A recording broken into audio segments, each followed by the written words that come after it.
if you can remember, in the previous video we talked about HTML elements, and we said that they identify different parts of an HTML document using tags. Now, what are tags? Tags are simply the greater than sorry for that. Tags are simply the greater than sign and the less than sign that encloses your HTML elements. The greater than sign and the less than sign that encloses your HTML document. This and this, or this and this. These are tags.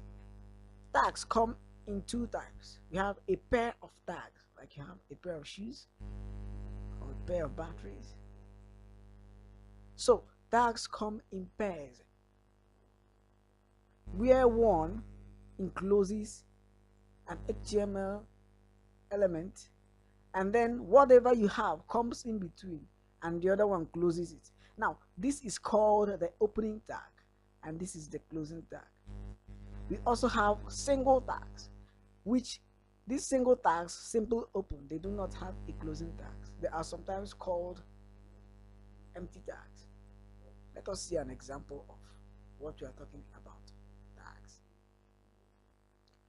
Now you see, in this document that we simply did in the fourth video, see, this is a tag, and it has an opening tag and it has a closing tag.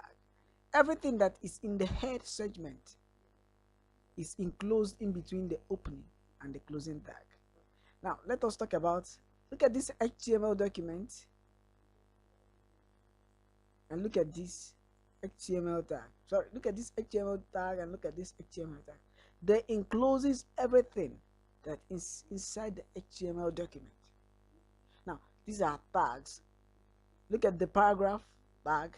You see, once I highlight each of the opening or each of the closing tags, the other tag, my Notepad++, simply gives colors both the opening and closing tags. You see, the opening tag and the closing. Done that. Let me show you another example. I simply press Ctrl N on my Notepad, or if you're using Notepad, ordinary Notepad, you can create a new document or you can use Ctrl N and a new document opens also. So taking a look at this is the opening tag, and let's say we are using a paragraph, and then whatever we have to write comes in between here, and then we close our tag. This symbol, the / symbol, identifies and says that this tag is closing. In HTML5, any tag that comes with a pair must close with a / symbol. If you do not do that, then your tag still remains open. It will be something like a tag inside a tag. Let us look at another tag. See the head tag, and whatever you have comes in between, and then we use the / tag and we close with head. Make sure to always close each tag that you open. If not, some specific browser, even though browsers try to modify and correct our errors, but there are some mistakes that you do and the browser will not be able to correct it. So make sure that anytime you open a tag, a pair of tags, you make sure that you close it, and we do that by imputing the / symbol before we now type in the HTML element. Now we also have single pair of tags. You have this is the break tag. It opens, I can write whatever I write and I continue without closing it. The rules say that you close a pair of tags and that you do not close a single tag. Now we look at this tag. This is the image tag. It is used to import images into HTML document. In the current HTML5 document, once you are opening a single tag, you do not close it. You do not add the / here. But in HTML4, once you open a single tag, you have to indicate by closing it inside it, by giving a space and then closing it. But the current HTML5 rule says that you leave it that way, that your browser will understand. And so Because we are learning HTML5, we will leave it down. So that is all about tags. Now, all tags are lowercase.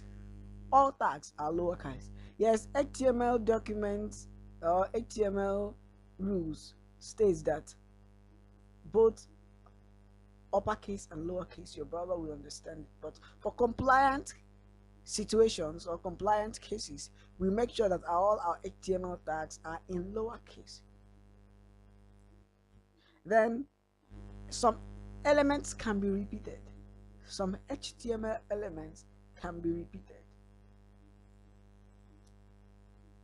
Let us see an example. You see, in this document that we created earlier on, we have a paragraph element called P. We opened it and we closed it. It's a pair of tags. Some elements can be repeated continuously. You say we can use another paragraph here, assuming we are writing something, and then we close and put our paragraph. I can now write.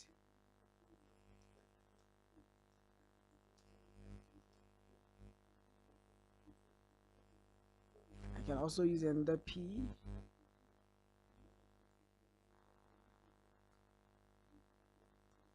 Close my tag. Oh, sorry. Now, using, you might say, what if we try to edit this? How do we know which one is which one? That is where the attributes come in. We can now use an attribute called the ID to identify each of these paragraphs. And say this one is greeting.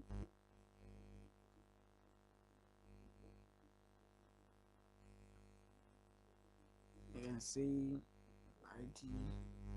I give each of them an identification attribute. Statement, just any rubbish, not rubbish actually, but things that is related to what your paragraph talks about that you can use to remember what that paragraph is. So in this case now, what will I use to identify it? I will say statement, right? Am I right? Yes, statement. So statement, and so on and so forth. Okay.